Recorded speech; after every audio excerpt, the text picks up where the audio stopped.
Even though the Tories are doing terribly in the opinion polls, the Labour Party are still showing desperation by spreading fake news about this country.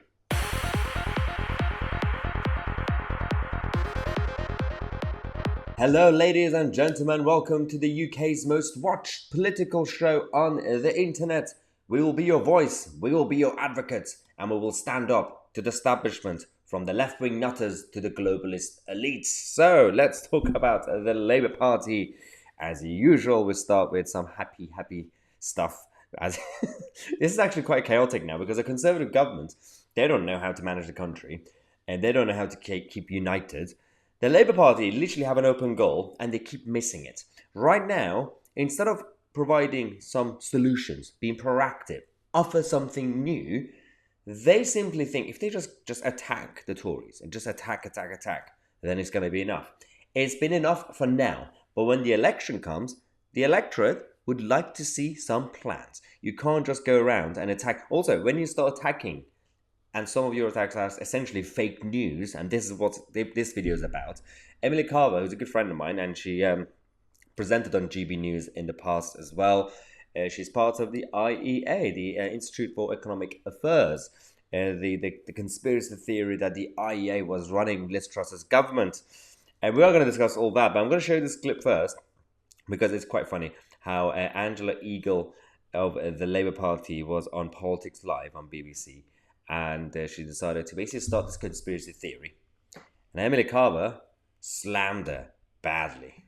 We're in a situation where there's a 50 billion hole, we think, being blown in the public finances because of the fantasy-based idiocy that the IEA and other organisations encouraged Liz Truss to participate in. Yeah, I mean, free... Okay, so it's quite interesting. As you guys know, I'm not really in favour of the ultra-neoliberal nonsense that's been going around, internationalism on steroid with open borders and everything else. So I'm not in favour of that. And some of my friends at the Adam Smith Institute and Institute for Economic Affairs, they've been talking about those issues, but I'm not really on the same level. But this is about the theory that the IEA, basically controlled by some sort of invisible forces, dark money, and we're going to debunk all that, they were basically running the government. There is a point to the idea that a number of the people who become advisors to Liz Truss with her under her government for about 10 minutes had the same ideology, but doesn't mean that there are invisible forces or invisible hands. So this is what Emily Carver says. Market organisations like the Institute of Economic Affairs have advised for many years that the tax burden has been too high and that there are areas where red tape and regulation should be cut. That is an overall vision. That does not mean that the Prime... Well, let's finish the sentence and then you can come back. That does not mean that the Prime Minister's mini-budget was based on some policy manifesto that the IEA or any other free market institution... You did advise... This is quite interesting. And also, don't forget... is it Jo Colburn, whatever her name is, the actual presenter? She's going to be so biased, and I'm going to actually catch her out if you keep watching. So one of the theories is about, well, there's some dark money funding these think tanks. So especially when it comes to certain think tanks like IEA or ASI that I mentioned earlier, they think the theory from the Owen Jones and Novara Media side, Ash archetypes, they say because you get the money from this vested interest, then you come up with policy ideas that will make them happy. Even though, of all political ideologies from the whole political spectrum, this side of the spectrum, the neoliberal side or whatever you want to call it, the IEA types, they don't need to be receiving any influence from the outside because they're the ones who already have their Puritan ideology. If you're happy with those ideas, then you could give money. You could donate to a think tank to keep it going. The whole point of it is that they already were talking about small government and low taxes. They didn't have to wait for some sort of big company or some sort of billionaire to come and give them money and dictate some sort of small state idea. They were already talking about that for decades and decades. From day one, the whole foundation of the think tank was based on small state and low taxes. The theory is absolutely chaotic. And now they say that, well, you ran Liz Truss's government, you advised. Liz Truss automatically, by default, from day one, agreed with IEA policies anyway, but not all of them. IEA, a lot of people there didn't support Liz Truss, including Emily Carver. Watch this. Surrounded herself with advisors from the IEA. You were all cock-a-hoop after the mini-budget about how fantastic it was. The Telegraph, the Daily Express, the Daily Mail were all saying at last a Conservative budget. But your fantasy-based, faith-based economics actually crashed our economy. They crashed. This is quite interesting.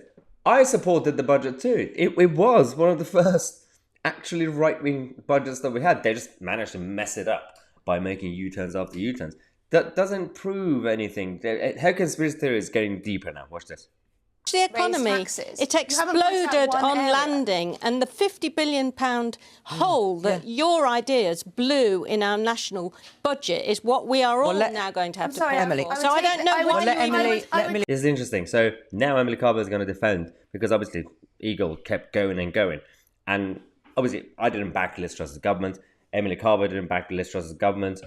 I supported the budget. I was like, well, finally, there's some sort of good ideas coming out of it. Not all of it, obviously, not the whole budget, but it makes absolutely no sense. Listen to this. On programmes like this and continue to push the same rubbish. I'm sorry, what am I continuing to push? I didn't even support Liz Truss as Prime Minister. But the get your facts right. But the IEA did. The IEA did, Emily. See, Coburn, the actual presenter, the IEA, did the IEA support Liz Truss? We know, obviously, I fully agree that there were a lot of advisors that worked for Liz Truss's government that came from those think tanks. At some point, they worked for them. But as an entity, did it actually support Liz Truss's leadership? No, of course they didn't. But ask the question that you were posing. Welcomed, many people at the IEA welcomed a shift towards a lower tax economy. That worked well. Yes. That worked many well, people. That worked well. Didn't happen. How do we know if it worked or not? Considering that the budget was destroyed by Jeremy Hunt and Liz Truss made enough U-turns. But Eagle and these arrogant, elitist, smug Labour politicians that sit there like this, like, that worked well. Does that prove anything? Absolutely not. Who advised the Prime Minister were ignored when it came to the impact that moving too fast and too quickly would be on the financial markets. It was up to Liz Truss and Kwasi Kwarteng only to decide what policies they put before the House of Commons. So do not pretend that I have anything to do but your organisation. And we don't know. Right, well, again, Joe Coburn said, "Oh, no, the IEA." Emily Carver made a good point, saying even we at the IEA, we warned Liz Truss and Kwasi about going too fast and too deep and too fast, whatever, rushing into these radical measures. Yet both the presenter and the Labour panelists saying, no, well, if not you, then we're going to shift the debate. We're going to say, until now they were saying you. Now they're saying, well, no, the IEA. Well, yeah, your bosses did. No, they didn't. There's absolutely no evidence. Why am I defending the IEA? They're putting me in a position where I'm defending a think tank. And I don't like it. But we have to talk about the truth. I don't care who I'm going to be defending. If the truth is on that side, I will defend it. I don't know where your funding comes from in the IEA either. That's another top secret. Can you pinpoint one area where you would raise taxes or cut spending? Listen. Because you've completely ignored that question. Answer that question, Angela, then I'm going to go to Miriam. Okay.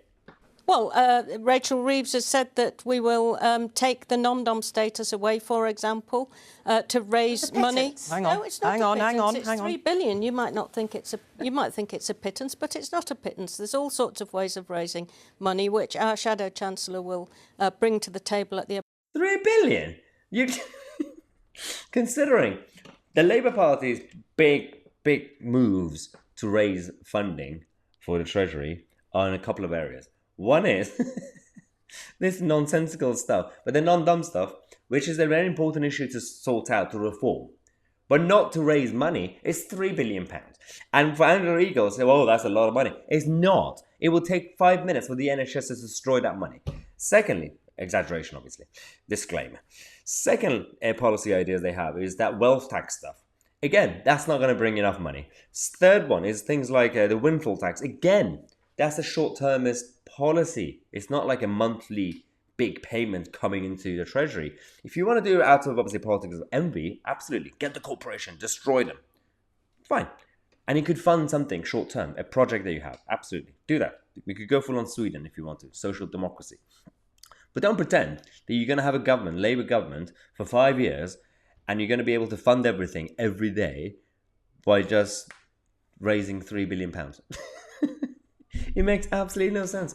We're going to come back every half an hour today with a number of updates. The next video is about Greta Thunberg. Greta Thunberg has finally publicly admitted and confirmed that her actual ideology and her actual goal is not the environment, but it's Marxism. Subscribe to the channel. I'm Tousi, and we are the media.